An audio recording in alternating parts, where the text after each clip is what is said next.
बोलूं तो फिर हाकिम से आंख मिला के बात करनी है, वो कोई भी हो, वो हमारा अपना हाकिम क्यों ना हो, तब मैं उससे भी आंख मिला करके बात करके बोलूंगा। जब मैं 2010, 2011, 2012, 14 में शेर लिख रहा था, नज़्में लिख रहा था, जो नज़्म मेरे इंट्रोडक्शन में उन्होंने सुनाई कि माँ हम भी तेरे बेटे हैं, वो मैंने 2011 में लिखी थी। मैंने मदरसे की नज़्म 2012 में लिखी। उसके बाद हालात जैसे जैसे बदलते गए, मैंने कोशिश की कि मैं अपने कलम के साथ इंसाफ करता रहूं। सिस्टम जुल्म करता है, इन दिनों थोड़ा बढ़ गया है, आप लोगों ने दिखाना कम कर दिया है, तो हमें और जोर से बावाज़ बुलंद बोलना पड़ता है। बस इतनी सी बात। लेकिन चूंकि आपने ये चर्चा छेड़ी है, तो आप क्या दोहरा जीवन जी रहे हैं? क्या इमरान को, खुद एक शायर को, एक पार्टी का गुलाम बनना पड़ा ताकि उनकी आवाज मैग्नीफाई हो? कई शायर ऐसे हैं जो आज भी ये मानते हैं कि हमें पार्टी और सियासत से कुछ नहीं लेना देना, उनकी कलम में क्या कम ताकत है। पहले तो आपके सवाल में जो शब्द है, आप आज तक में नौकरी कर रही हैं, तो आज तक की गुलाम थोड़े ही है। क्या बात है, क्या बात है, क्या बात है। मैं पार्टी के साथ काम कर रहा हूं, हम किसी संस्थान के साथ काम करते हैं, संस्थान हमें सम्मान देता है, हम संस्थान की विचारधारा, तब तक जिस दिन हमें लगेगा कि संस्थान हमारी विचारधारा से सहमत नहीं है, हमारी शर्तों को नहीं मान रहा है, उस दिन ये हो सकता है मेरा अपना जो उसूल है कि मैं पार्टी तो नहीं बदलूंगा, राजनीति छोड़ दूंगा। हमारी अपनी एक दुनिया है। राजनीति में आना जरूरी हो गया था इमरान, बिल्कुल जरूरी हो गया। बहुत सारे शायर ऐसे हैं जो मानते हैं कि अपनी कलम को आजाद रखना किसी भी एक पार्टी की विचारधारा से उनकी पूरी जिंदगी का लक्ष्य होता है। नहीं, देखिए, आप जिस दौर में जी रहे हैं, इस दौर में अगर आप ये कह रहे हैं कि आप तटस्थ हैं, तो आप सबसे बड़ी सियासत कर रहे हैं। ये कहना कि मेरा सियासत से कोई लेना देना नहीं है, ये सबसे बड़ी सियासत है।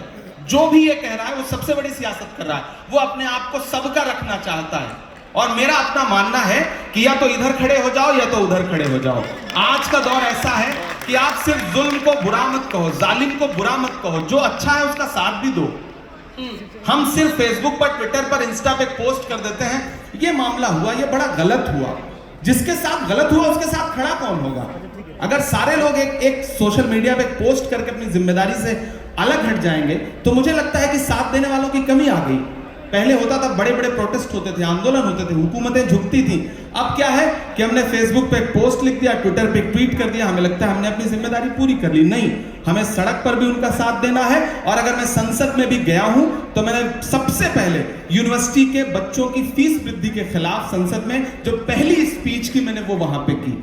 मैं वहां पर हिंदू मुसलमान बन के नहीं गया, मैं वहां एक युवा बन के गया हूं, और मैं लगातार जिस पर भी जुल्म हो रहा है उसके खिलाफ बोल रहा हूं। एक पुरानी आपकी शायरी है जो लोग बहुत वायरल कर रहे हैं, उसकी 2 लाइनें आपको सुनाकर आगे बढ़ेंगे अगले सवाल पे। ये एक शायर का दावा है, कभी भी रद्द नहीं होगा, तेरे कद के बराबर अब किसी का कद नहीं होगा। इलाहाबाद वालों मेरी बात याद रखना, तुम कई सदियों तक कोई अतीक अहमद नहीं हो। बड़ा पुराना सवाल है, बड़ी पुरानी कविता है ये। मैं इलाहाबाद विश्वविद्यालय में पढ़ रहा था, फ्री स्टाइल, मतलब गांव से आया था। वो शाहिद का एक शेर है कि जो भी मिलता है उसी को देखने लगता हूं मैं, क्या करूं मजबूरियां हैं, गांव से आया हूं मैं तेरे साहिल पे आया था कि देखूं तेरा ज़र्फ, ऐ समंदर किसने तुझसे कह दिया प्यासा हूं मैं।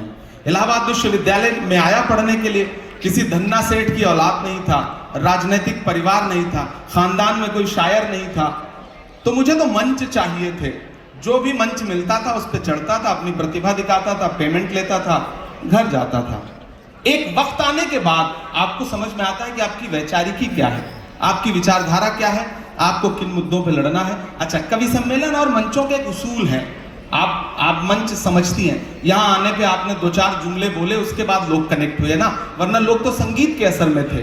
तो हम जब मंच पे आते थे तो लोग मुख्य अतिथि के असर में है, तो हमने मुख्य अतिथि के लिए 4 पंक्तियां सुनाई, उसके बाद फिर वो सुनाया जो हमें सुनाना था। अच्छा, ये वही था, समा बांधते थे आप। हाँ, इसको समा बांधना ही कह सकते हैं।